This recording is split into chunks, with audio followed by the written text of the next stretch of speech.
Hello everyone welcome to LRG classes. आज आम plus fifth semester political science रो DSC 1 रो यूनिट 1 रो गोटे इंपोर्टेंट लॉन्ग क्वेश्चन डिस्कशन करिया। या पूर्व आम तीनोटी लॉन्ग क्वेश्चन डिस्कशन कर सारी से गुडी एग्जाम पे बहुत इंपोर्टेंट रहिबो। जदि तमे माने देखिन से वीडियो को मध्ये देखि दियो, प्लेलिस्ट लिंक डिस्क्रिप्शन रे दे देबी। तो आज क्वेश्चन टी होउची कोन ना सम्राट खारवेलଙ୍କ कृतित्व संपर्क रे आलोचना करो बा हाथीगुम्फा शिलाभिलेखରେ ବର୍ଣ୍ଣିତ ଖାରବେଳଙ୍କ କୃତିତ୍ୱ ସମ୍ପର୍କରେ ଆଲୋଚନା କର। ସିମ୍ପଲି ଖାରବେଳ ରିଲେଟେଡ୍ ଯାହା ବି କ୍ୱେଶ୍ଚନ ଆସୁଛି, ଖାରବେଳଙ୍କ ଜୀବନୀ ବା କୃତିତ୍ୱ ଉପରେ ଯାହା ବି କ୍ୱେଶ୍ଚନ ଆସୁଛି ଲଙ୍ଗ କ୍ୱେଶ୍ଚନ, ଆମେ ଡାଇରେକ୍ଟଲି ଏଇ ଆନ୍ସରଟିକୁ ଲେଖିପାରିବ। ଆରମ୍ଭ କରିବା। ଖ୍ରୀଷ୍ଟପୂର୍ବ 261 ରେ କଳିଙ୍ଗ ଯୁଦ୍ଧ ପରେ ପ୍ରାଚୀନ ଓଡ଼ିଶାର ଇତିହାସ ଅନ୍ଧକାରାଚ୍ଛନ୍ନ ଥିଲା। ଭୁବନେଶ୍ୱର ସ୍ଥିତ ଉଦୟଗିରିର ହାତୀଗୁମ୍ଫା ଶିଳାଲେଖ ଆବିଷ୍କୃତ ହେବା ପରେ ଓଡ଼ିଶାର ଇତିହାସ ସମ୍ପର୍କରେ ଅନେକ ତଥ୍ୟ ଦୃଷ୍ଟିଗୋଚର ହୋଇଥିଲା। तो जेपरिक आम जाचे अशोक सहित युद्ध होता। तो अशोक युद्ध पर कौन है कि माने बहुत बड़ युद्ध है। तो जहाँफल कि माने आउ माने बहुत जदि भी हिस्ट्री जदि भी किसी कोड ना कोड रही तो से सब कौन है लोप पाई। तो जहाँफल कि आम उत्कल बा आमर जो ओडिशा विषय कहुच्छे ओडिशा एत डिटेल ना है। तो बहुत कम कम डिटेल अनुमान कर ओडिशार इतिहास संपर्क में अनेक तथ्य दृष्टिगोचर होता। तो हाथीगुम्फा शिला रे किसी परिमाण डिटेल आम पाइचे। यही शिलाभिलेख खारवेलଙ୍କ त्रयोदश वर्ष शासनर निरविच्छिन्न विवरणी प्रदान करते। त्रयोदश अर्थात 13 वर्ष शासनर 13 वर्ष बुझीपार ना। माने धरा जो आज राजाभिषेक है तार 13 वर्ष राजाभिषेक हलार 13 वर्ष खारवेल राजा हेबार 13 वर्ष पर 13 वर्ष जो त्रयोदश वर्ष कह 13 नंबर वर्ष रे शासन को भाया करते ସେଇଟା ଏଇ ଆମର जो हाथी गुंफारे लेखा जाइछि पत्थर रे। खंडगिरी और उदयगिरी गुंफा गुड़िक और चित्रराजी खारवेलଙ୍କ କାର୍ଯ୍ୟାବଳୀ संपर्क सम्यक सूचना प्रदान करुछि। यही अभिलेख ब्राह्मी लिपि आउ प्राकृत भाषा रे खोदित होइछि।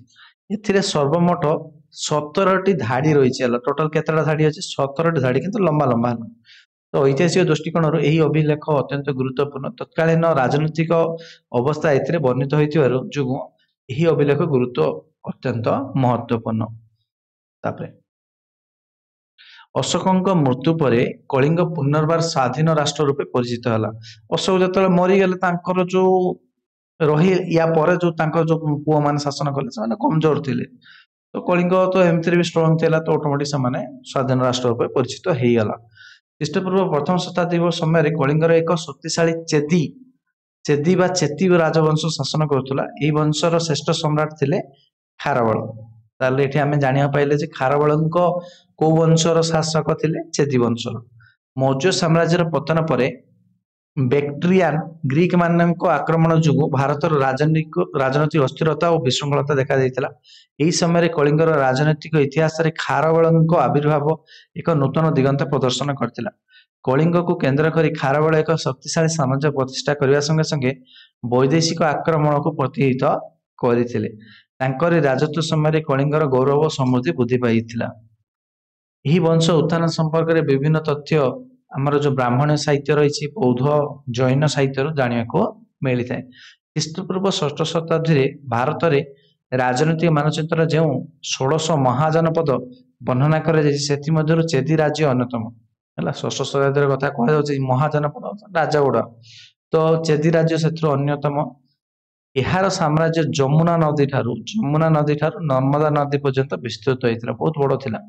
जैन ग्रंथ जना जाए अभिचंद्र नामक जड़े राजा विंध्य पर्वतमालार निकटवर्ती अंचल चेदी राज्य स्थापन करते। विंध्य पर्वत आमर कोठी बलांगीर आमर ओडिशा रही। तो चेदी राज्य स्थापन करते। यार राजधानी थिला सुक्तिमती है। तो विंध्य पर्वत पाखे राजधानी थिला आउ यार राजधानी थिला सुक्तिमती। सुक्तिमती नदी कूल जो यार ना रखा जाइथिला सुक्तिमती। से एरिया ना होगला कौन सुक्तिमती। राजा अभिचंद्र पुत्र है। अभिचंद्र ना राजा थिले ना अभिचंद्र पुओ बा उत्तराधिकारी थिले राजा बसु। तांकु राजर्षि पदवी रे भूषित करा जायतिला। कलिंग सम्राट खारवेल से राजर्षि बसु को तांको राजवंशर स्थापयिता रूपे हाथीगुम्फा शिलालिपि रे वर्णना करिसेंती हैला। तो जो चेदी राजवंशर आमे कहि परिबा स्थापन कर्ता किए होउछन्ती बसु। ଏଥିରୁ ପ୍ରମାଣିତ ହୁଏ କଳିଙ୍ଗ ଚେଦି ବଂଶ ପ୍ରାଚୀନ ଭାରତର ପ୍ରସିଦ୍ଧ ଚେଦି ସମ୍ପ୍ରଦାୟରୁ ସୃଷ୍ଟି ହୋଇଛି। ଖାରବେଳଙ୍କ ଶିଳାଲିପିରେ ଚେତ ରାଜବଂଶ ବର୍ଦ୍ଧନେନ ବର୍ଣ୍ଣନା କରାଯାଇଛି। ଏହା କୁହାଯାଉଛି ଚେଦି ବଂଶର ଅନ୍ୟ ନାଁ ହେଲା ଚେତ ବଂଶ ହେଲା। ଚେଦି ବଂଶର ଅନ୍ୟ ନାଁ ହେଲା ଚେତ ବଂଶ। ଚେତ ବଂଶର ରାଜା ମହାମେଘବାହାନ ଉପାଧିରେ ଭୂଷିତ ଥିବା ଯୋଗୁଁ ଏହି ବଂଶକୁ ମହାମେଘବାହାନ ବଂଶ ରୂପେ ମଧ୍ୟ ପରିଚିତ କରାଗଲା। ବୁଝିଗଲା ତ ନାଁ ଗୁଡାକ ତାଙ୍କର ବଂଶ ନାଁ ଅଲଗା ଅଲଗା ଆସୁଛି। ଏହାକୁ ଆଲୋଚନା କଲେ ଜଣାଯାଏ ଯେ ମେଘମାଳାର ଅଧିଶ୍ୱର ମହାମେଘବାହାନ ମାନେ କଣ? ମେଘମାଳାର ଅଧିଶ୍ୱର ଯିଏକି ମେଘକୁ ନିଜର ବାହନ ରୂପେ ବ୍ୟବହାର କରୁଥିଲେ ଅର୍ଥାତ୍ ଇନ୍ଦ୍ରଙ୍କ ପରି ହେଲା। ଇନ୍ଦ୍ରଙ୍କ ପରି ଏହି ବଂଶର ରାଜା ମାନେ କ୍ଷମତା ସମ୍ପନ୍ନ ଥିଲେ, ବହୁତ ପାୱାରଫୁଲ ଥିଲେ ବୋଲି ସେମାନେ ମହାମେଘବାହାନ ଉପାଧି ଦଉଥିଲେ। ଆଉ ଏହି ବଂଶର ଅନ୍ୟ ନାମ ଐର ଥିବାର ମଧ୍ୟ ଜଣାଯାଏ ହେଲା। କେତେଟା ତାଙ୍କ ନାଁ ହେଲାନି ତାଙ୍କ ବଂଶର ନାଁ। କାହିଁକି ନା ହାତୀ ଗୁମ୍ଫାରେ ବର୍ଣ୍ଣିତ ଐର ଶବ୍ଦ ନେଇ ଐତିହାସିକ ରାଜେନ୍ଦ୍ର ଲାଲ ମିତ୍ର ଓ ଜେମ୍ସ ପ୍ରିନ୍ସେସ ମତବ୍ୟକ୍ତ ସେଇଠି ଲେଖାରୁ ଯାହା ଅନୁମାନ କରୁଛନ୍ତି ଆଉ କଣ ଅରିଜିନାଲ ଜାଣିଛନ୍ତି କଣ କରନ୍ତି ଯେ ଏହି ବଂଶର ଜଣେ ରାଜାଙ୍କର ନାଁ ଥିଲା ଐର। କେପି ଜୟସ୍ୱାଲଙ୍କ ମତରେ ଐର ଶବ୍ଦ ହେଲା ଇଲା ବା ଅଇଲ ଶବ୍ଦରୁ ଆନିତ, କାରଣ ପୌରାଣିକ ବର୍ଣ୍ଣନାରୁ ଚନ୍ଦ୍ରବଂଶୀୟ କ୍ଷତ୍ରିୟ ରାଜା ଇଲା ଶବ୍ଦରୁ ଏହା ଆନିତ। ଏଣୁ ଚେଦି ବଂଶର ସଂଜ୍ଞା ଥିଲା ଐର ମହାମେଘବାହାନ ହେଲା। ଖାରବେଳଙ୍କ ଜୀବନୀ କୃତିତ୍ୱ ସମ୍ପର୍କରେ ବିଭିନ୍ନ ତଥ୍ୟ ଆମ୍ଭେମାନେ ଏହି ହାତୀ ଗୁମ୍ଫା ଶିଳାଲେଖରୁ ପାଇଥାଉ। ଖାରବେଳ ଚେଦି ବଂଶର ତୃତୀୟ ରାଜା ଥିଲେ। ଚେଦି ବଂଶର ତୃତୀୟ ରାଜା। ତାଙ୍କ ପିତାମହ ଥିଲେ ମହାମେଘବାହାନ। ଓକେ, ମହାମେଘବାହାନ ଥିଲେ ପିତାମହ ମାନେ ତାଙ୍କର ଜେଜେବାପା। ମହାମେଘବାହାନଙ୍କ ନେତୃତ୍ୱରେ କଳିଙ୍ଗ ଖ୍ରୀଷ୍ଟପୂର୍ବ 73ରେ ଏକ ସ୍ୱାଧୀନ ରାଜ୍ୟ ରୂପେ ପ୍ରତିଷ୍ଠିତ ହୋଇଥିଲା। ଓକେ, ଅଶୋକଙ୍କ ପରେ ତାହେଲେ ପାଖାପାଖି ମହାମେଘବାହାନ ହିଁ କଣ କରିଥିବେ? ସ୍ୱାଧୀନ ରାଷ୍ଟ୍ରରେ ପରିଣତ କରିଥିବେ। ସେ ଭୁବନେଶ୍ୱର ନିକଟବର୍ତ୍ତୀ କଳିଙ୍ଗ ନଗରୀ ଠାରେ କଳିଙ୍ଗ ନାମକ ଗୋଟେ ନଗରୀ ଥିଲା, ତ ସେଠାରେ ନିଜ ରାଜଧାନୀ ପ୍ରତିଷ୍ଠା କରିଥିଲେ। 1820 ମସିହାରେ ଷ୍ଟର୍ଲିଂ ହାତୀଗୁମ୍ଫା ଶିଳାଲେଖର ସନ୍ଧାନ ପାଇଥିଲେ ହେଲା। ସିଏ ଶିଳାଲେଖଟେ ଖୋଜି ପାଇଥିଲେ ଆଉ ତା ପୂର୍ବରୁ ମଧ୍ୟ ଥିଲା ତା ମାନେ ହେଲା, ସେମିତି ନୁହେଁ। ଏହି ଶିଳାଲିପି ଯେମିତି ଆମର କୁହାଯାଏ କି ଭାରତ କିଏ ଆବିଷ୍କାର କରିଥିଲେ, ତାମାନେ କଣ ଭାରତ ନଥିଲା ନା କଣ? ସେମାନେ ୟୁରୋପୀୟ ମାନଙ୍କ ପାଇଁ ଜାଣିବାକୁ ପାଇଥିଲେ ଯେ ଭାରତ ଏଇଠି ଅଛି ବୋଲି, ତାମାନେ କଣ ଭାରତ ନଥିଲା? ନା ତା ପୂର୍ବରୁ ଅନ୍ୟ ଲୋକମାନେ ଜାଣିନଥିଲେ ଭାରତ? ତାଙ୍କେ ଜାଣିନଥିଲେ, ୟୁରୋପୀୟ ମାନେ ଜାଣିନଥିଲେ, ତାଙ୍କେ ଜାଣିବାକୁ ପାଇଲେ ଭାସ୍କର ଗାମା ଦ୍ୱାରା। ଠିକ ଅଛି, ତ ସେଇଭଳିଆ ଜିନିଷ ଆଉ। ତ ବର୍ତ୍ତମାନ ସେହେତୁ ଲୋପ ପାଇଥିଲା, ହାତୀ ଗୁମ୍ଫା ଶିଳାଲେଖକୁ ସିଏ ଆବିଷ୍କାର କରିଥିଲେ କହିପାରିବା ଆଉ। ଏହି ଶିଳାଲିପିର ଐତିହାସିକ ମାନେ ଖାରବେଳଙ୍କ ସମ୍ପର୍କରେ ଅନେକ ତଥ୍ୟ ଆବିଷ୍କାର କରିଛନ୍ତି। ଏହା ଏକମାତ୍ର ଶିଳାଲିପି ଯେଉଁଥିରେ ଖାରବେଳଙ୍କ ଜୀବନୀ ଓ କୃତିତ୍ୱ ବର୍ଷାନୁକ୍ରମିକ ରୂପେ ବର୍ଣ୍ଣିତ ହେଇଛି। ବର୍ଷ ମାନେ ପ୍ରତି କୋଉ ବର୍ଷ କଣ କରିଛନ୍ତି ସେ ସବୁ ଜିନିଷ ବର୍ଷାନୁକ୍ରମିକ ରହିଛି। ଏଥିରେ ତାଙ୍କର ତ୍ରୟୋଦଶ ବର୍ଷର ବିବରଣୀ ପ୍ରଦାନ କରାଯାଇଛି। ଖାରବେଳ ଚେଦି ବଂଶର ତୃତୀୟ ସମ୍ରାଟ ଥିଲେ। ଖାରବେଳ ଚେଦି ବଂଶର ତୃତୀୟ ସମ୍ରାଟ ଥିଲେ, ଏ ତ ଆମେ ପଢିଲେ। ମହାମେଘବାହାନ ଥିଲେ ତାଙ୍କ ପିତାମହ। ମହାମେଘବାହାନଙ୍କ ପୁତ୍ର ଅଳ୍ପ ସମୟ ରାଜତ୍ୱ କରିଥିବାର ଜଣାଯାଏ। ତ ତାଙ୍କ ପୁଅ ମାନେ ବେଶୀ ରାଜତ୍ୱ କରିନାହାନ୍ତି, ଅର୍ଥାତ୍ ଖାରବେଳଙ୍କ ବାପା ସେମିତି କିଛି ବିଶେଷ ତାଙ୍କ ଖାରବେଳଙ୍କ ବାପା ବିଷୟରେ କୁହାଯାଏନି। ତାଙ୍କ ଜେଜେବାପାଙ୍କ ବିଷୟରେ ଡିଟେଲ କିଛି ଅଛି, ସିଏ ପୁରାପୁରି କଳିଙ୍ଗକୁ ସ୍ୱାଧୀନ କରିଥିଲେ। ତ ଯାହା ବି ହଉ, ତ ଖାରବେଳ ଯେତେବେଳେ ବାଲ୍ୟ ଅବସ୍ଥାରେ ଉପଯୁକ୍ତ ଶିକ୍ଷା ଲାଭ କରିଥିଲେ, ହାତୀଗୁମ୍ଫା ଶିଳାଲେଖରୁ ଜଣାଯାଏ ଯେ ଖାରବେଳ ଲେଖ, ରୂପ, ଗଣନା, ବ୍ୟବହାର ବିଦ୍ୟା ସବୁ ଶିକ୍ଷା କରିଥିଲେ। ଏଥିସହ ତାଙ୍କର ସାମରିକ ଦକ୍ଷତା ଅର୍ଜନ କରିଥିଲେ। ଖାରବେଳ 15 ବର୍ଷ ବୟସରେ ଯୁବରାଜ ପଦରେ ଅଭିଷିକ୍ତ ହୋଇ 9 ବର୍ଷ ପର୍ଯ୍ୟନ୍ତ ସେଇ ପଦରେ ରହିଥିଲେ। ଓକେ, ଯୁବରାଜ ହେଲା ପରେ 15 ବର୍ଷରେ ସେ ଯୁବରାଜ ହେଲେ, 15 + 9 ବର୍ଷ ସେ ଯୁବରାଜ ରହିଲେ, ଅର୍ଥାତ୍ 23 ବର୍ଷ। 23 ବର୍ଷ ପଳେଇଲା, 24 ବର୍ଷ ବେଳକୁ ତାଙ୍କର ଅଭିଷେକ ହେଇଗଲା, ରାଜା ହେଇଗଲେ ହେଲା। ସିଂହାସନ ଆରୋହଣ କଲେ, ନିଜକୁ କଳିଙ୍ଗାଧିପତି, କଳିଙ୍ଗର ଚକ୍ରବର୍ତ୍ତୀ, ମହାମେଘବାହାନ ଓ ମହାରାଜ ଆଦି ଉପାଧିରେ ସବୁ ଭୂଷିତ କରାଇଥିଲେ।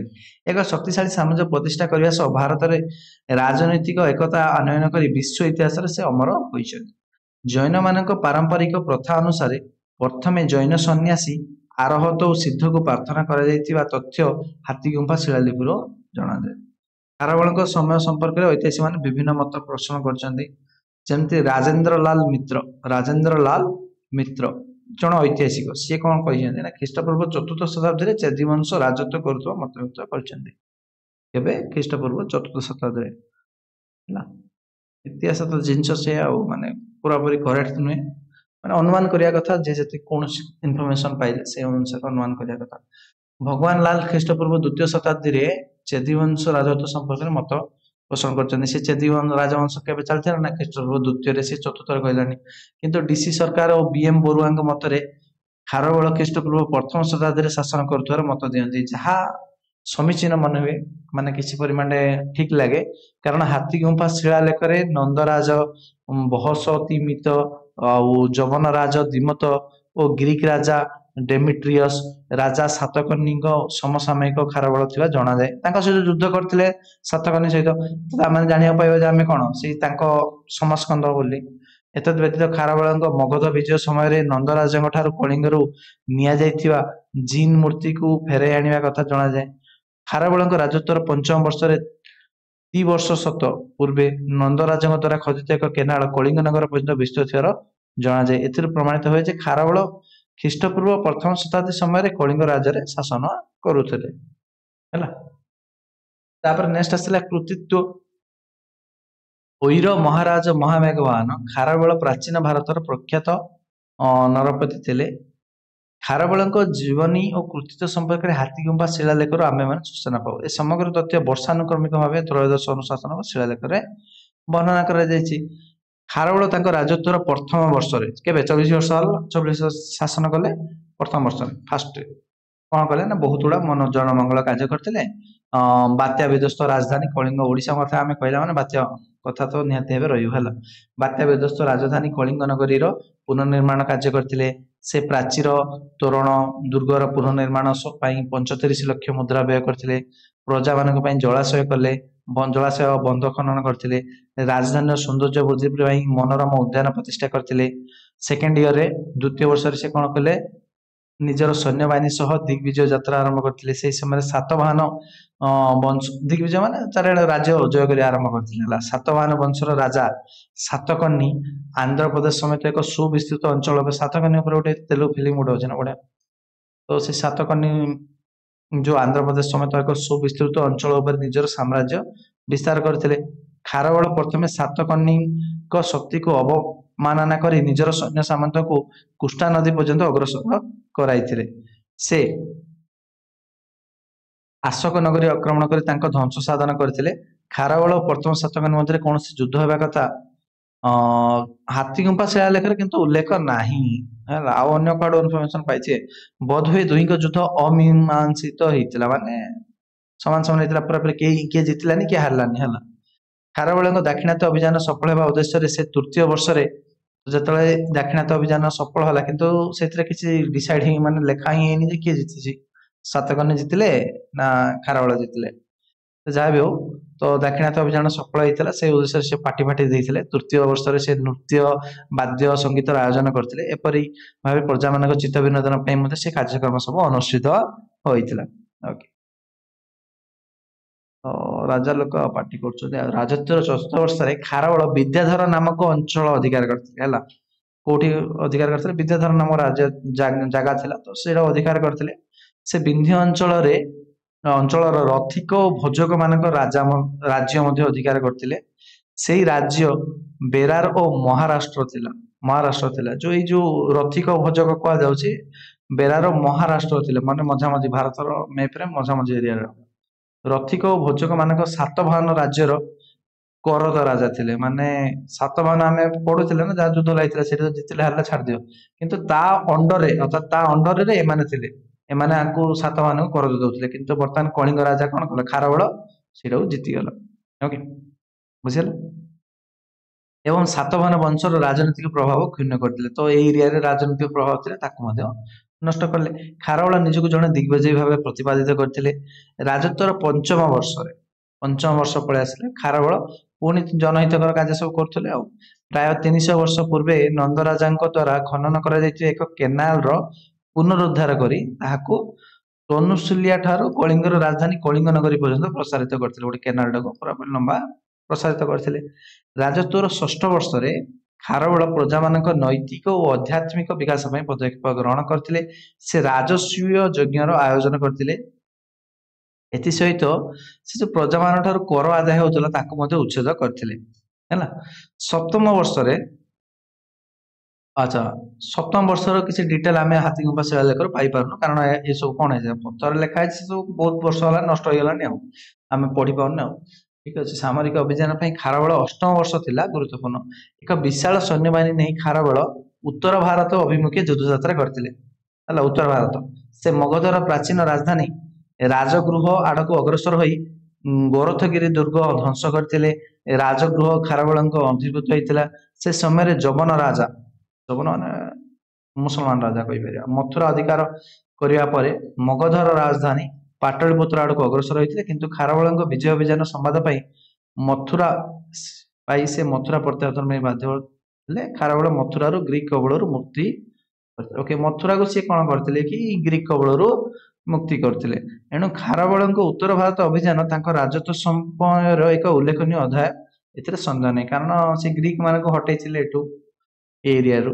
ଓକେ, ଖାରବେଳଙ୍କ ରାଜତ୍ୱ ଯେତେବେଳେ ଆମର ଅଶୋକଙ୍କ ଆକ୍ଚୁଆଲି ଚନ୍ଦ୍ରଗୁପ୍ତ ସେ ଯୋଉ ସେଲୁଲୋସ ସହିତ ତା ଚୁକ୍ତି କଲେ, ସେଇ ସମୟରୁ ଗ୍ରୀକ ମାନେ ଇଣ୍ଡିଆକୁ ମାନେ ପ୍ରବେଶ ହେଇଗଲାଣି। ହେଲା, ତ ଆସ୍ତେ ଆସ୍ତେ ଆସ୍ତେ ଆସ୍ତେ ହେଇକି ଆମର ମାନେ ବହୁତ ଏରିଆ ମଧ୍ୟ ସେମାନେ ଗ୍ରୀକ ମାନେ ମଧ୍ୟ ଆମ ଏରିଆରେ କବ୍ଜା କରିଦେଇଥିଲେ।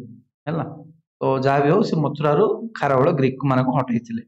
ଏଣୁ ଖାରବେଳଙ୍କ ଉତ୍ତର ଭାରତ ଅଭିଯାନ ନିହାତି ରହିଲା। ଖାରବେଳଙ୍କ ରାଜତ୍ୱର ନବମ ବର୍ଷ ଥିଲା, ନିର୍ମାଣ କାର୍ଯ୍ୟ ପାଇଁ ପ୍ରସିଦ୍ଧ।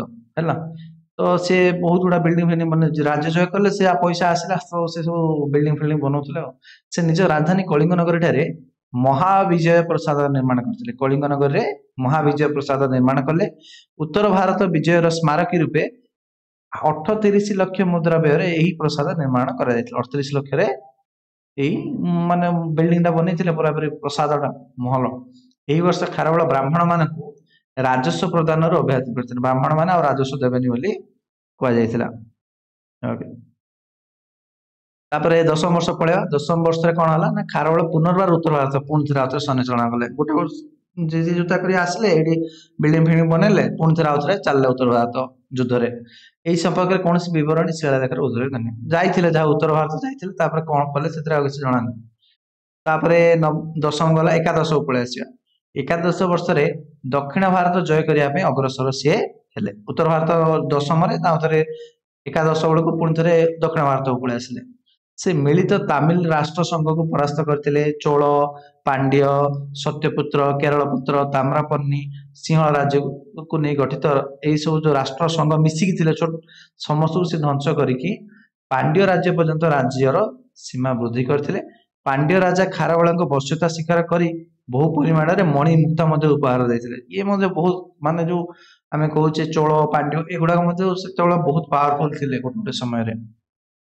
କଣ ହଉଛି, ଯେତେବେଳେ ଇତିହାସ ଆମେ ପଢୁଛେ, ମାନେ ଗୋଟେ ରାଜା ଥିବ, ସିଏ ବହୁତ ପାୱାରଫୁଲ ଥିବ, କିନ୍ତୁ ତା ପୁଅ ଗୁଡାକ ସେତିକି ପାୱାରଫୁଲ ନ ରହିଲା ମାନେ ଅଟୋମେଟିକ ସେ ରାଜ୍ୟ କଣ ହେଇଯାଉଛି, କମଜୋର ହେଇଯାଉଛି। ତ ଆଉ ଜଣେ ତା ଉପରେ କବ୍ଜା କରିଦଉଛି। ଏଇ ଜିନିଷ ଚାଲିଥାଉଛି ଆଉ। ଚୋଳ, ପାଣ୍ଡ୍ୟ ସିଏ ତାଙ୍କ ସମୟରେ ମଧ୍ୟ ତାଙ୍କେ ହେଲେ ବଡ ବଡ ରାଜ୍ୟ ବନେଇଛନ୍ତି। ଓକେ, ତ ରାଜତ୍ୱର ଦ୍ୱାଦଶ ବର୍ଷରେ ଖାରବେଳ ତୃତୀୟ ଥର ପାଇଁ ଉତ୍ତରାପଥ ଅଭିମୁଖେ ଅଭିଯାନ ଚଳାଇଥିଲେ। ଉତ୍ତରାପଥ ଆମେ ଅଶୋକଙ୍କ ପଢିଥିଲେ ନା, ଅଶୋକଙ୍କ ଗୋଟେ ପ୍ରଦେଶଟା ଅଭିଯାନ ଚଳେଇଥିଲେ। ତାଙ୍କ ସୈନ୍ୟ ଗଙ୍ଗା ନଦୀ ପର୍ଯ୍ୟନ୍ତ ଅଗ୍ରସର ହୋଇଥିଲେ। ମଗଧର ତତ୍କାଳୀନ ରାଜା ବୃହସ୍ପତି ମିତ୍ର ଖାରବେଳଙ୍କ ନିକଟରେ ଆତ୍ମସମର୍ପଣ କରିଥିଲେ। ମଗଧର ହିଁ ରାଜା ନା, ମଗଧର ହିଁ ହବ ଉତ୍ତରାପଥଟା କାହାର, ମଗଧ କଣ୍ଟ୍ରୋଲରେ ରହିଲା, ମୌର୍ଯ୍ୟ ବଂଶର। ମଗଧରୁ ଧନରତ୍ନ ନେଇ ଖାରବେଳ ସ୍ୱଦେଶ ପ୍ରତ୍ୟାବର୍ତ୍ତନ କରିଥିଲେ। ଅତୀତରେ ନନ୍ଦରାଜା କଳିଙ୍ଗରୁ ମଗଧକୁ ନେଇଯାଇଥିବା ଜୈନ ମୂର୍ତ୍ତିକୁ, ହେଲା, ତ ନନ୍ଦରାଜା ଯେତେବେଳେ ଥିଲେ ମୌର୍ଯ୍ୟ ବଂଶ ପୂର୍ବରୁ, ହେଲା, ତ ସେମାନେ ଜୈନ ମୂର୍ତ୍ତିକୁ ନେଇଯାଇଥିଲେ, ତ ସେଇଟାକୁ ସେ କଳିଙ୍ଗକୁ ଫେରାଇ ଆଣିଥିଲେ। ଏହିପରି ଭାବେ ଖାରବେଳ ଉତ୍ତର ଭାରତରେ ତାଙ୍କ ପ୍ରଭାବ ବିସ୍ତାର କରିଥିଲେ।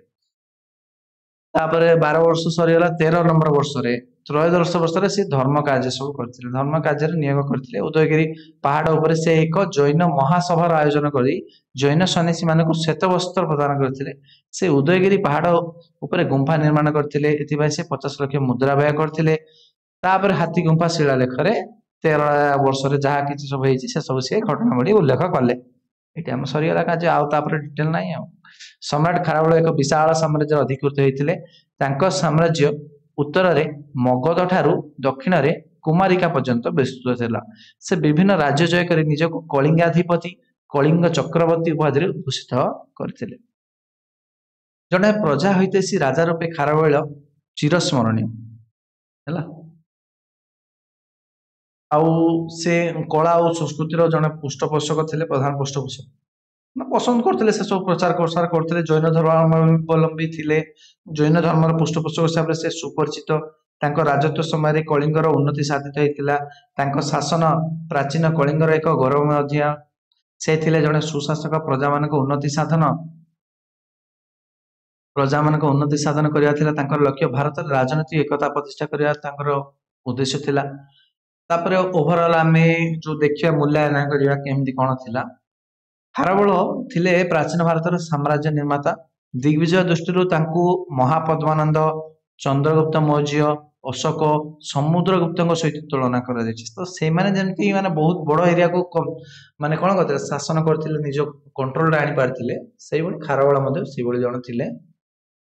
ହାତୀଗୁମ୍ଫା ଶିଳାଲେଖ ଜଣାଯାଏ ଯେ ଖାରବେଳ ମଗଧ ସମ୍ରାଟ ବୃହସ୍ପତି ମିତ୍ର ସାତବାହନ ସମ୍ରାଟ ସାତକର୍ଣ୍ଣୀଙ୍କୁ ପରାସ୍ତ କରିଥିଲେ। ଏତ ଡିଟେଲ ନଥିଲା।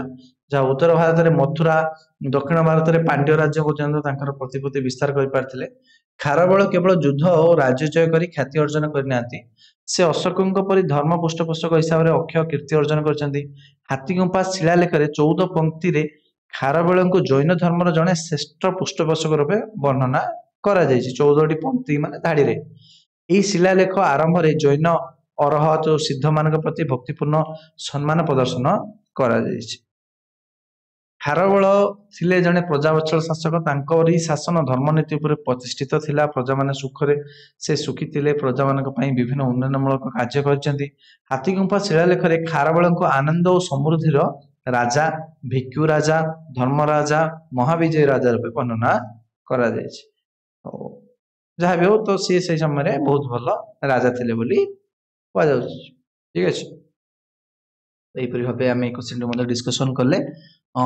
এইভাবে ভাবে আমি ୟୁନିଟ୍ 1 ର ଦେଖ ୟୁନିଟ୍ 1 ର ଆମେ 1 ମାର୍କିଆ ଡିସ୍କସନ କଲେ, 2 ମାର୍କ ଡିସ୍କସନ କଲେ, 3 ମାର୍କ କଲେ ଏବଂ 7 ମାର୍କ କଥା ଲଙ୍ଗ କ୍ୱେଶ୍ଚିନ୍ ମଧ୍ୟ ଆମେ ଡିସ୍କସନ କରିଗଲେ।